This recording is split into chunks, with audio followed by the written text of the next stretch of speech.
Please welcome Steve Bannon.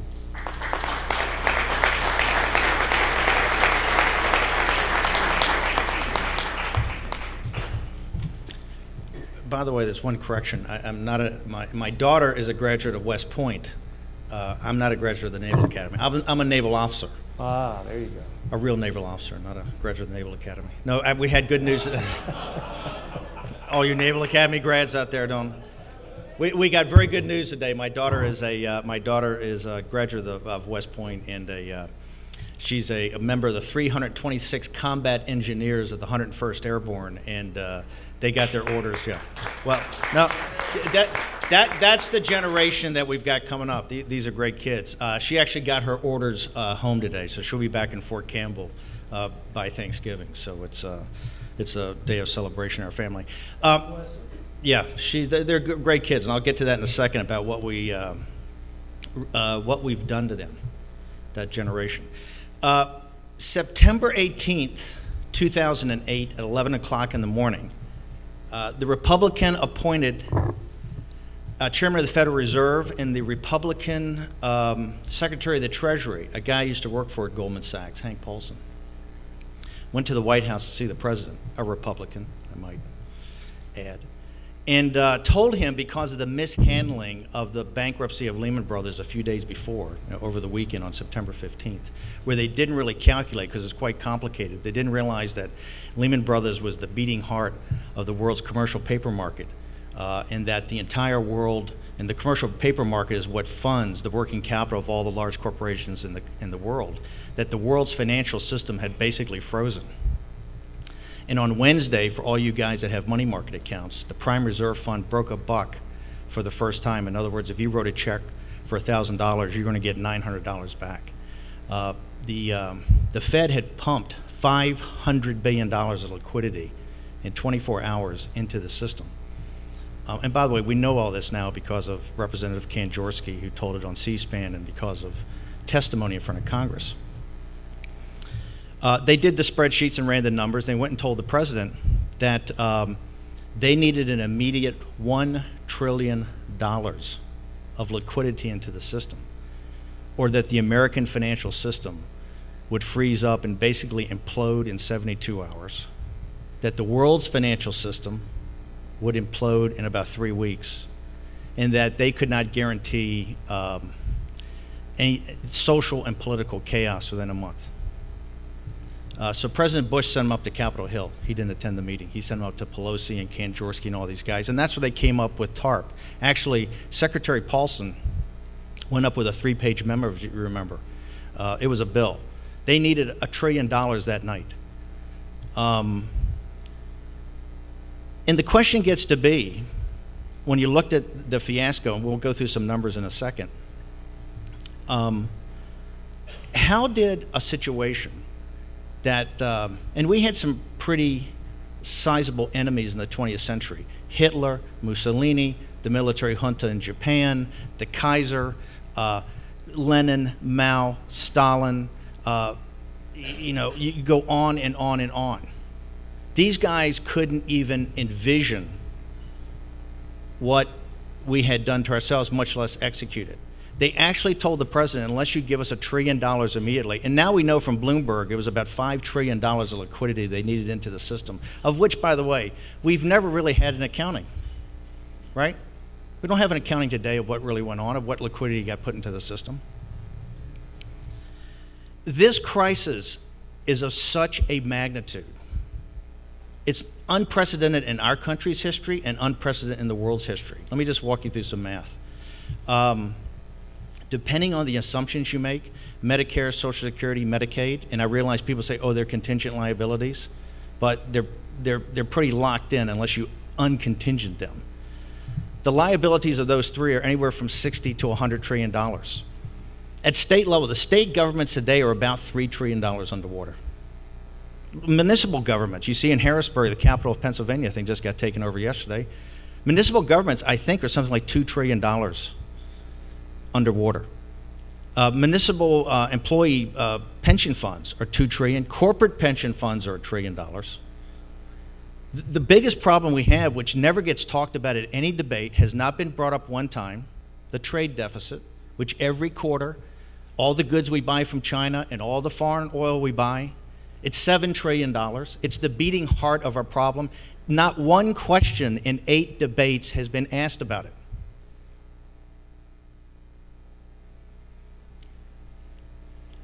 There's a guy named Dr. Kotlikoff, who's on my radio show.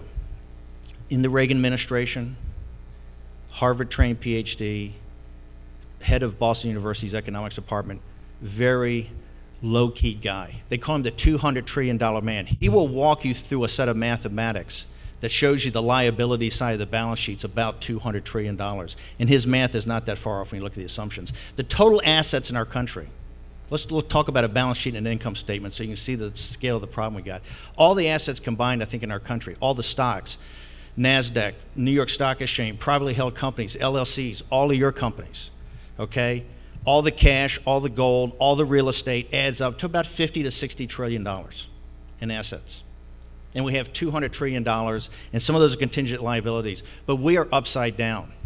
The industrial democracies have a massive problem today we've never had. We are highly over-leveraged. We have to go through a massive deleveraging. And we've built in a welfare state that is completely and totally unsupportable. Now, why this is a crisis, and by the way, Barack Obama is not the problem. Barack Obama is a symptom of a problem. We have to remove Barack Obama. I don't doubt that for a second. We have to remove Barack Obama as President of the United States. But that's only and let's talk about this.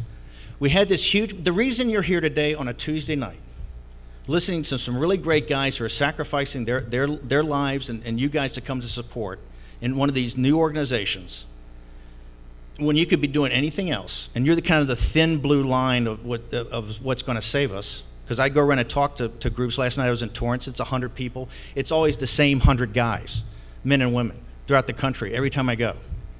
Okay? That's the scary thing. You are the guys that are really going to save us. So the problem is that these numbers are so esoteric that even the guys on Wall Street, at Goldman Sachs, the guys I work with, and the guys in the Treasury Department, because they've made some massive mistakes, and they're the first to admit that. But it's so tough to tie this together because the numbers are so esoteric when you talk about $1.5 trillion deficits and $3 trillion in federal spending and all this. The reason the Tea Party, after Santelli's rant, the reason the Tea Party revolt came about, it's the first time in our country's history that we've had a center-right movement principally led by women, right? If you look at the Tea Party, for the Jasons and all the guys, and I was out there in the Americans First Prosperity and all the guys, this was the first time there were women out there, right? Moms. And the reason is that the women are the chief operating officer of the American family. You know, they don't need to know it's trillions of dollars. They know that every bag of groceries is $100. They know to fill up an SUV is $100, and they know that Buddy and Sis are going to a state college, state university, coming back $50,000 in debt and living back in their room with the soccer trophies they got, with no job prospects. The reason I named the first film Generation Zero, the generation in their 20s and 30s, we've wiped them out. This is the first time in American history a generation's actually given over command to something, and we haven't passed on any positive increase in net worth. Right? The sad thing about the Occupy Wall Street, when you look at those kids, is how ill-informed they are. That's the product. That's the product of the American education system. They have no more earthly idea of the fundamentals of our liberty, the fundamentals of free market capitalism, and they know absolutely nothing about our history. That's why I call them Generation Zero. We've passed on zero net worth, and we've really, and yet I see part of that, my daughter's part of that generation, that are fighting a war that's tougher than any war that our grandparents fought in Iraq and Afghanistan. So there is tremendous potential there. But we are passing them on unless we act immediately, unless groups like you can come together, because the political establishment is not going to do it. And people go, how can you say that? I say, let's just look at the empirical evidence. Since the Tea Party revolt, which the Republican establishment did not support, and if you remember and look back, go to Fox and look at guys I respect tremendously, William Kristol, Dr. Krauthammer, David Frum. You look at all the, George Will, look at all the intelligentsia of the Republican Party and the conservative intelligentsia. They were mocking the Tea Party. They were mocking these grassroots organizations. The reason I made these films is that my buddies on Wall Street kept saying, oh, these women are a bunch of bimbos. Or, I said, you know, I know Governor Palin and I know Congressman Bachmann, I know these women of the Tea Party. They're every bit as tough and smart as you guys are. I mean, think about it. If the elites are so good, how did we get in this jam? Right? But here's the part that and that's why groups like you, I'm not promoting you. If you don't hang together, this country falls apart. Will become something very different at the other side of this crisis, because this is the fourth great crisis in American history. We had the Revolution, we had the Civil War, we had the Great Depression of World War II. This is the great fourth turning in American history. And we're going to be one thing on the other side. And by the way, the reason this is so tough is that before, we didn't have competitors like China, or we weren't in hock to guys that are our enemies, or we had an education and a value system of Judeo-Christian values that a guy like Abraham Lincoln could read the King James Bible, Shakespeare's plays, and Plutarch's Lives of the Noble Greeks and Romans, and that's all he had, right? And he wrote the Second Inaugural Address and the Gettysburg Address, because that's all you needed, right? If you look at it for a second, the victory in 2010, and because of groups of Club for Growth, American for Prosperity, the Tea Party movement, grassroots movement, it was an unprecedented victory, right? Not only at the federal level.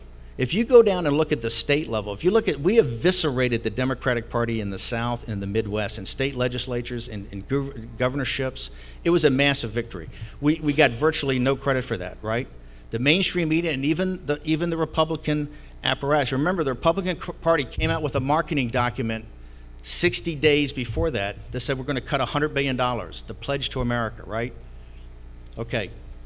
The two big things, TARP being one, the second being the budget cuts after the 2010, right? The first budget, we cut $30 billion.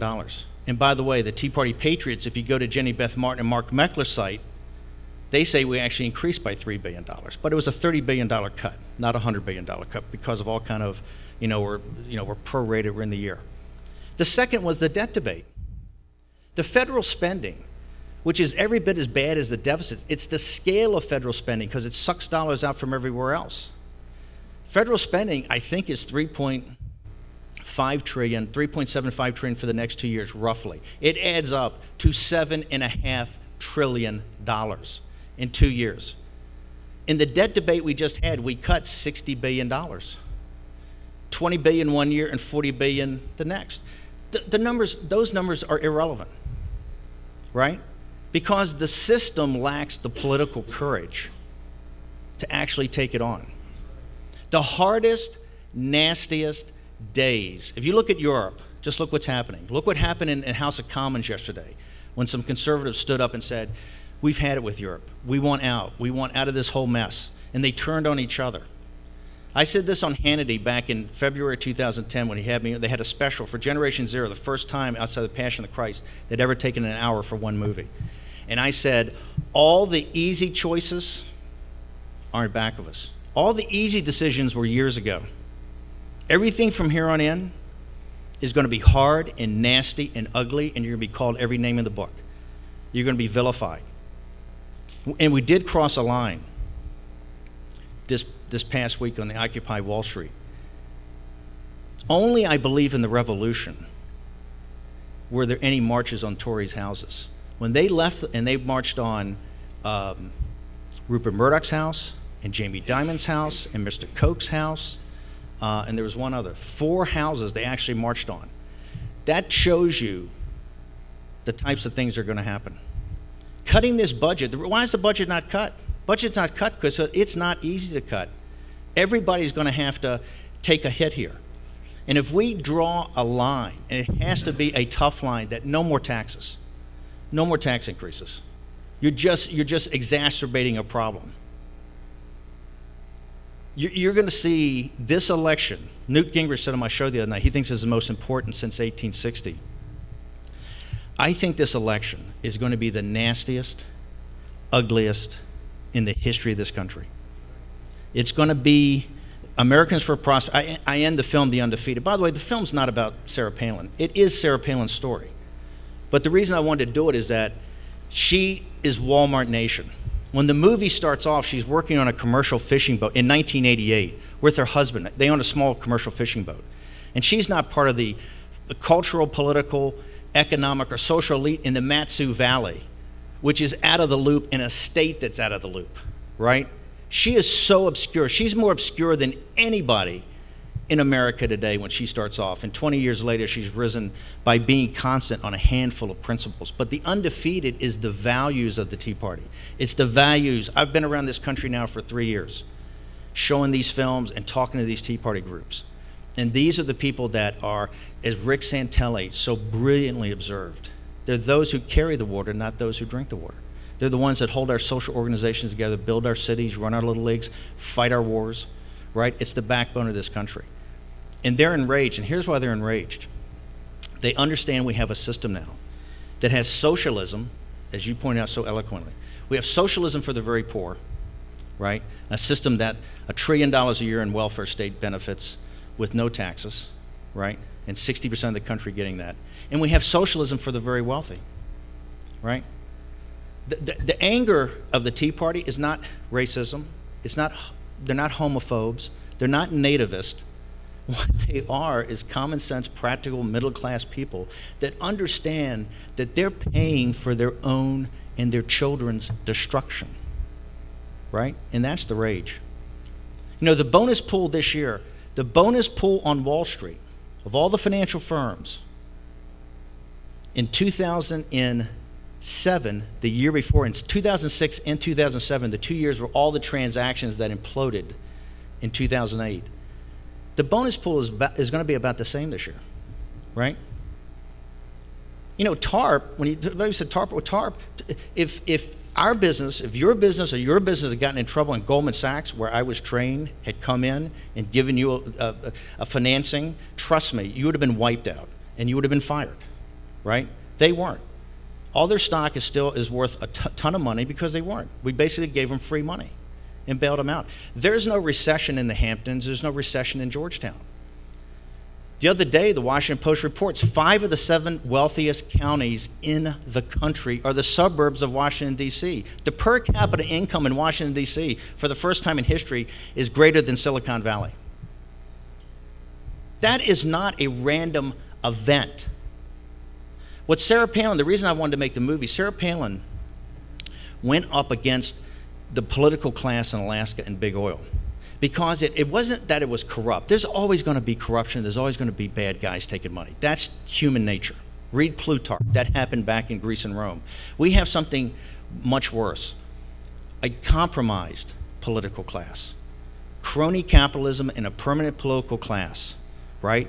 It's quite simple. How does a guy go to Washington, basically making $100,000 a year as a lawyer in some locality, and at the end of 10 years, on $165,000 and another $15,000 by federal money he can make, having to keep basically sometimes 2 locations, how's his net worth $5 million? And in 10 years, like Harry Reid, how's Harry Reid's net worth $15 million? That's not even a mathematics, that's just arithmetic. How does that work? That's what the Tea Party, that's what this revolt is about. That's why we have grassroots organizations like AFP and Club for Growth. That's why we have things outside political parties, because people want their voice heard. You are the last line of defense. 3 nights a week I do this throughout the country, and it's always the same 100 people in the room. But I will tell you, as Slade said so eloquently, if you look at the revolution, about 1/3 of the people wanted liberty, 1/3 of the people were hardcore Tories, and about 1/3 were like in the middle and saying, I'm going to see how this thing plays out, right?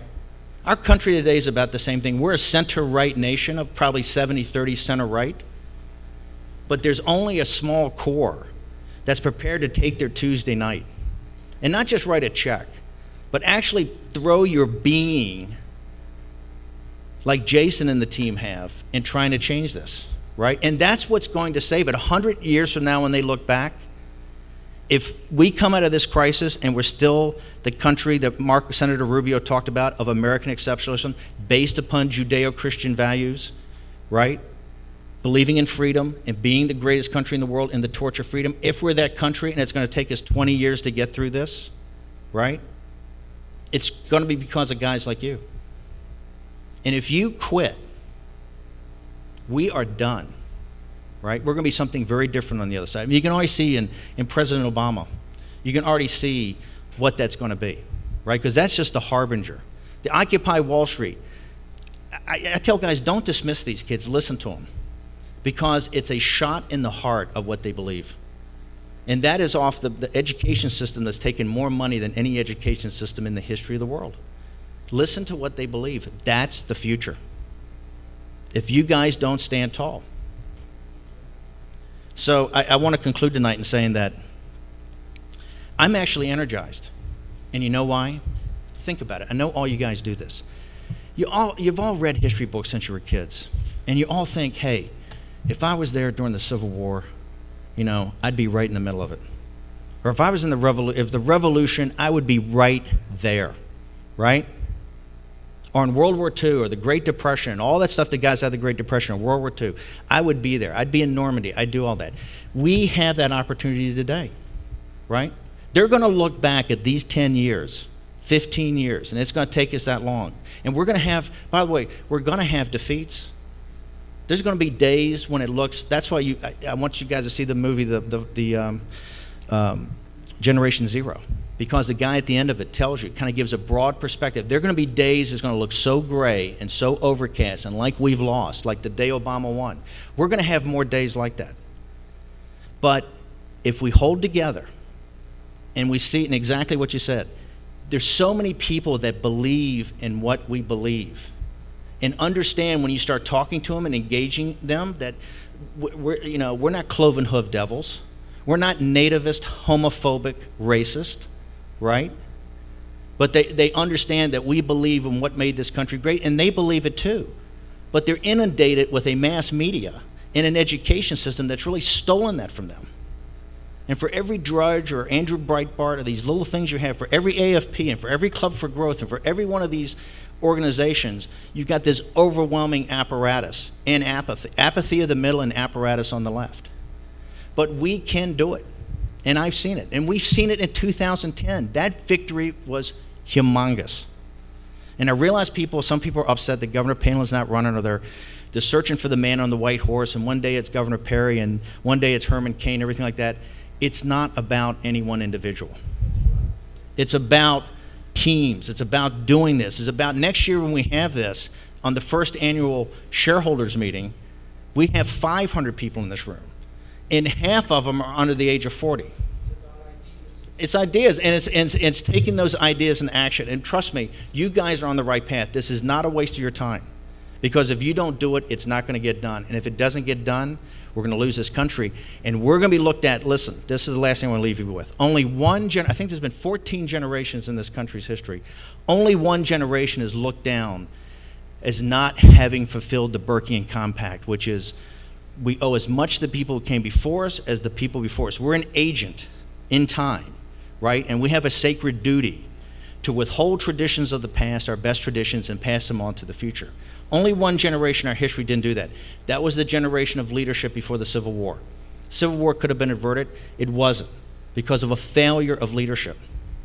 We are the baby boomers in this room. We're the second generation that's going to be looked at as having let this country down, unless we turn immediately and get our hands around the problem. And through the Tea Party, through these grassroots movements, through things like Liberty Restoration, we're doing that. And trust me, there's tremendous power in doing this. So thank you very much. I'm here to help you guys anytime you want.